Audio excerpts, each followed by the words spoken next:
Here bụ Governor of Abia State LSC Oti, and so many of us na-admire LSC Oti. So many of us bụ ndị Igbo like ọchịchị LSC Oti.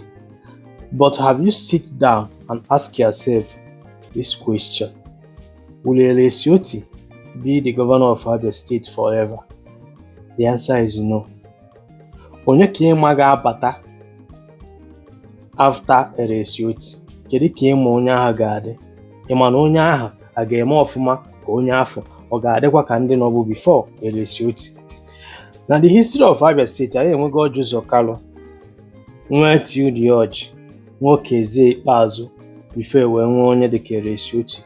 But today anyị nche like that is the development and the ezigbo ọrụ LSC Oti na-arụ n'Abia State. Do you understand me? Mana most important thing ebe a bụ ọchịchị apụọ, a ga-enwe ife a na-akpọ gịnị continuity. Etu a Peter Obi si wee chịcha na Anambra State wee pụọ, the person batanụ pụtakwa onye o mechara ife ọ supposed ime. Do you understand me? Ọpụkwa dat na-ewechighara Anambra azụ. So ajụjụ a ka m na gị na-abụ ga na-ajụ onwe anyị, because onye ahụ mpụta na social media na-agba gị nwa mbụ onye Igbo ka ị embrace politician. Ị na-ajụ m nke anyị nọ n'yanụ, kedu ife anyị nọta n'yanụ? Na Naịjirịa enwerozi mmekwata, na ana Igbo na onwerozi ife a ga-eme nwunye. Na ana Igbo a mụ na gị na-abụsi nwere ife a ga-eme nwunye. Ọ dịka obodo oyibo, ọ dịka UK, dịka Canada, dịka America, dịka Dubai. Mụ na gị na-abụbụ onye Igbo ka ndị oyiiti.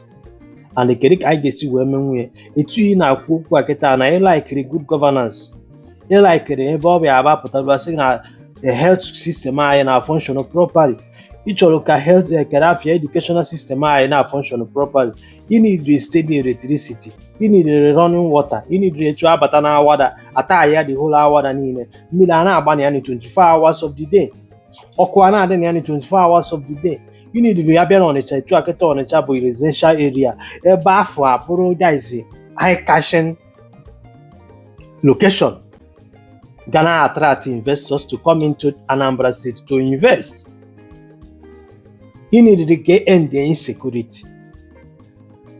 Na kedu ka m na ya na-abụ ga-esi wee achieve that thing? Ọ bụrụ ị nọ n'ụsọ na-asị na Nigeria bụ zoo, ma ọ bụ ị nọ n'ụsọ na-asị na onwerezi ife a ga-emegide ka ana Igbo dị mma, ma ọ bụ na onwerezi ife a ga-emegide ka Nigeria dị mma.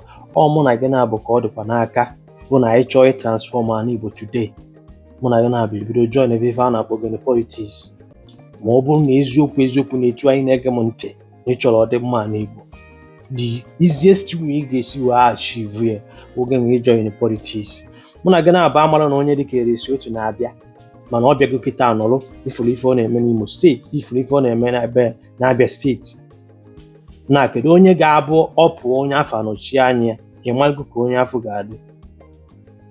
Mgbe mụ na gị na-abụ bidoro ịgba ọsọ na politics, ife anyị ga na ndị ya na-achị mụ na gị na-abụ n'ala Igbo abụrụ ndị ekperime, ndị ọ ga-abịa enye ego ka e wee rụọ ọrụ fe rie the money, ndị ọ ga-abịa enye ego ka e wee rụọ federal road fe embezzle the money, ndị ọ ga-abịa enye ego ka e wee weta prepaid meter fe rie the money, ndị ọ ga-abịa enye ego ka e wee nwee steady electricity fe anyị embezzle the money. Ọ ndị ya na-achị mụ na gị na-abụ anyị anọkwa na one side na-ebe na anyị enwere good leader.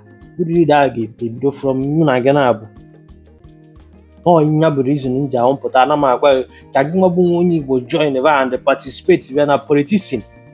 Olu gị join military, join ya military. Ọ bụrụ na gị nwa bụ onye Igbo join military, ya ma nweta onwere ihe megide ka onye Igbo bụrụ military general. Ọ bụrụ na mụ na gị na-abụ onye Igbo stop join the Nigerian police, o nwere ife megidere ka onye Igbo bụrụ IG, inspector general. Ihe malia tata malia. Ịghọtago? Enough of all this cry a na-emegbu anyị, a na-ama generalize anyị, mana mụ na gị na-abụ agbafusi n'ebe politics dị. Ajụọ gị si na politics is a dirty game. Politics abụrụ a dirty game. Ọ gị nwe ichuzo ka ọ bụrụ a dirty game to you, ọ bụrụ a dirty game to you. Etu a Peter Obi nọ kịta ịnụnụgo ebe a sị gị na bezo public fund. No. Ịghọtago, ị nidiri ibido engage be ya sef na politics. Kwụba aka gị ọtọ. Ihe bribe bụ izeli ya.